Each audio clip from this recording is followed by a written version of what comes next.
मैथिली शरण गुप्त द्वारा रचित साकेत के अष्टम सर्ग कैकई अनुताप की व्याख्या के तीसरे भाग में आपका स्वागत है। जैसा कि हम जानते हैं कि मैथिली शरण गुप्त ने साहित्य में उपेक्षित नारी पात्रों को नए कलेवर में प्रस्तुत करने का प्रशंसनीय कार्य किया है, जिसमें कैकई भी एक उल्लेखनीय नाम है।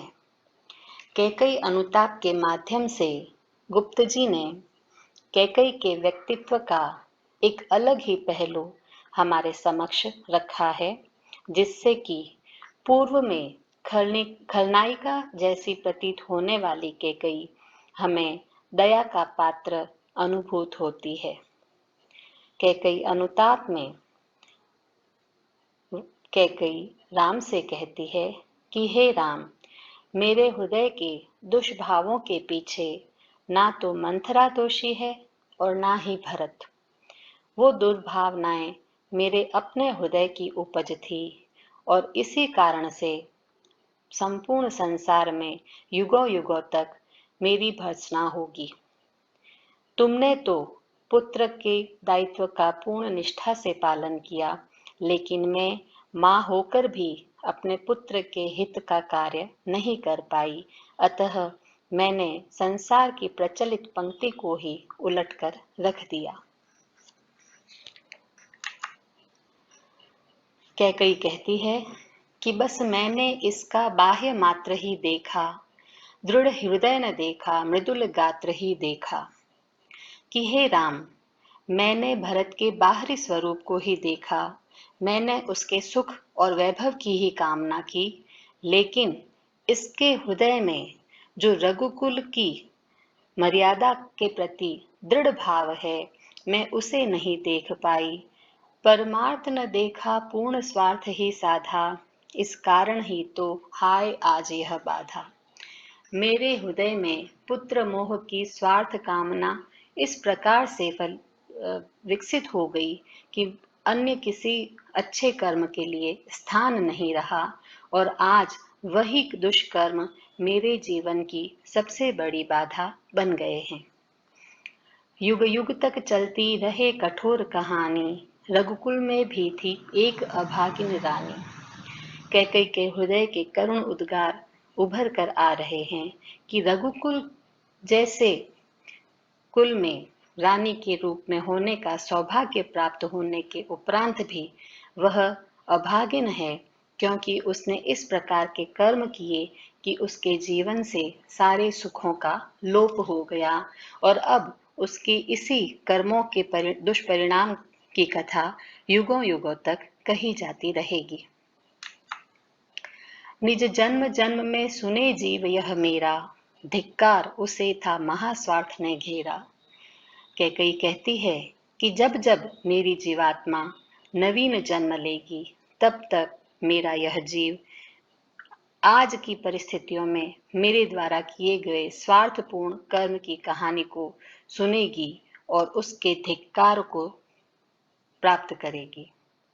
100 बार धन्य वह एक लाल की माई, जिस जननी ने है जना भरत सा भाई।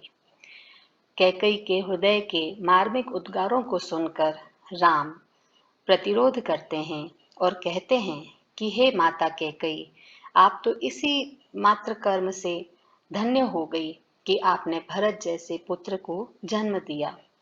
राम के इन कथनों को सुनने के साथ ही पागल सी प्रभु के साथ सभा चिल्लाई, 100 बार धन्य वह एक लाल की माई। संपूर्ण सभा जो है वो उद्घोष कर उठी कि ऐसी माँ जिसने भरत जैसे पुत्र को जन्म दिया, वह धन्य है, धन्य है। हाँ लाल, उसे भी आज गमाया मैंने, विकराल को यश ही यहाँ कमाया मैंने।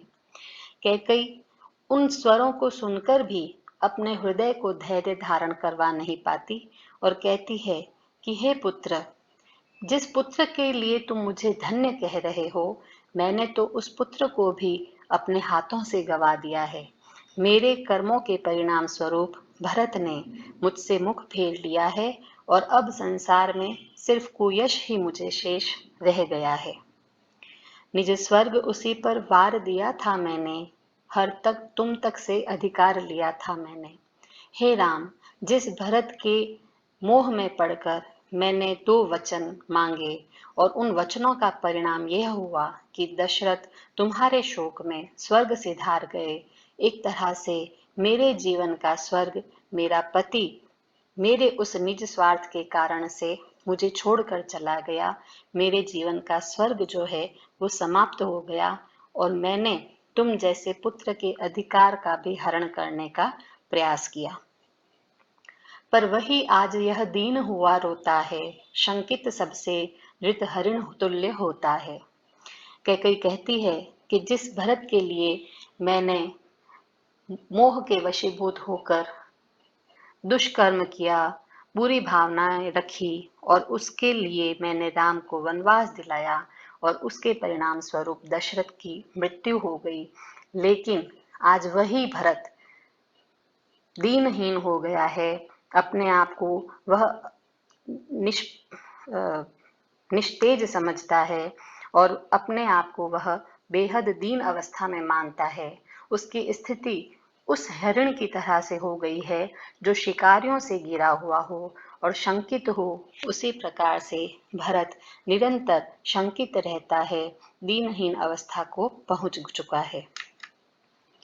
श्रीखंड आज अंगार चंड है मेरा, फिर इससे बढ़कर कौन दंड है मेरा।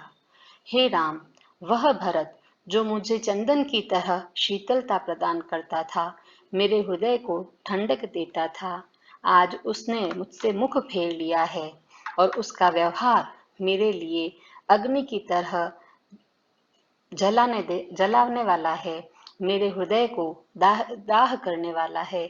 इससे बड़ा दंड किसी भी माँ के लिए क्या हो सकता है। पटके मैंने पदपाणि मोह के नद में, जन क्या क्या करते नहीं स्वप्न में मद में। हे राम, तुम ही बताओ कि जब कोई व्यक्ति निद्रा में हो, स्वप्न देख रहा हो, तो उस मदहोश अवस्था में वो जो कुछ भी करता है उसके लिए उसे क्या दोष दिया जा सकता है। इसी प्रकार यदि कोई व्यक्ति नशे में हो तो उस बेहोशी की अवस्था में किए हुए कृत्य के लिए उसे किस प्रकार दोषी माना जा सकता है। मैंने भी उसी प्रकार पुत्र के मोह में पड़कर उचित अनुचित कार्य किए और अब इसमें भला मुझे किस प्रकार से दोषी माना जाना चाहिए। हाँ, दंड कौन, क्या उसे डरूंगी अब भी, मेरा विचार कुछ दयापूर्ण हो तब भी। कैकेयी कहती है कि यद्यपि मैंने जो कार्य किया वह अपने मातृत्व के लिए, अपने पुत्र के प्रेम के लिए किया, लेकिन फिर भी यदि मुझे कोई किसी प्रकार का दंड प्राप्त होता है तो मैं उससे डरने वाली नहीं हूँ। अर्थात जो भी दंड मुझे मिलेगा वह मुझे स्वीकार्य है। हा दया हंत वह घृणा, अह वह करुणा, वैतरणी सी है आज जाह्नवी वरुणा। कैकेयी कहती है कि दया, घृणा, करुणा इन सारे भावों से मैं हट चुकी हूँ, अलग हो चुकी हूँ। मेरे लिए तो जाह्नवी जो गंगा नदी है वह वैतरणी की तरह से है। ऐसी पौराणिक कथानक है कि वैतरणी नदी को पार करने के बाद ही स्वर्ग की प्राप्ति होती है। तो कैकेयी का तात्पर्य इस रूप में भी लिया जा सकता है कि जिस प्रकार से वैतरणी से पार होकर सांसारिक जीवन से मुक्ति मिलती है, उसी प्रकार जाह्नवी नदी में मैं डूब मरूं तो मुझे इस कलंक से मुक्ति प्राप्त हो जाएगी। सह सकती हूँ चिर नरक सुने सुविचारी, पर मुझे स्वर्ग की दया दंड से भारी। कैकेयी कहती है कि जो कुछ भी कृत्य मैंने किया उसके लिए मैं चिर नर्क मतलब लंबी अवधि तक, युगों युगों तक अगर मुझे नर्क की सी पीड़ा भोगनी पड़े तो मैं उसे सह सकती हूँ। लेकिन जो सुविचारी है, जो अच्छे योग्य जन है, जो समझ वाले हैं, जो जानकार लोग हैं, उनसे मेरा यही आग्रह है कि मुझ पर किसी भी प्रकार की दया करने का दंड ना करें, क्योंकि वह दया मेरे लिए किसी भी दंड से अधिक भारी होगी, जबकि मैं चिर नर्क के दंड को भोगने के लिए तैयार हूँ। लेकर अपना यह कुलिश कठोर कलेजा, मैंने इसके ही लिए तुम्हें वन भेजा। कुलिश यानी पत्थर की तरह। कैकई कहती है कि हे राम, मैंने अपने हृदय को पत्थर की तरह कठोर कर लिया था और फिर तुम्हें वन भेजा था, और वह सिर्फ और सिर्फ इसी भरत के लिए मैंने किया था। घर चलो इसी के लिए, न रूठो अब यों, कुछ और कहूं तो उसे सुनेंगे सब क्यों। कैकई कहती है कि हे राम, मैं तो बस इतना ही कहना चाहती हूँ कि अब तुम नाराज मत रहो, पुनः घर लौट चलो। मेरे लिए नहीं, किसी और के लिए नहीं, इस भरत के लिए तुम पुनः घर लौट चलो। इसके अलावा मैं कुछ भी कहती हूँ तो उससे दूसरे लोग क्यों सुनना चाहेंगे, क्योंकि चित्रकूट आने का मूल उद्देश्य राम को अयोध्या ले आना था। और मेरा भी यही कथन है कि हे राम, जो कृत्य मैंने किया उसके लिए मैं क्षमा प्रार्थी हूँ, और जिसके लिए मैंने किया वह भरत तुम्हें पुनः लौटाने के लिए आया है, अतः तुम अयोध्या लौट चलो। मुझको यह प्यारा और इसे तुम प्यारे, मेरे दुगने प्रिय रहो न मुझसे न्यारे।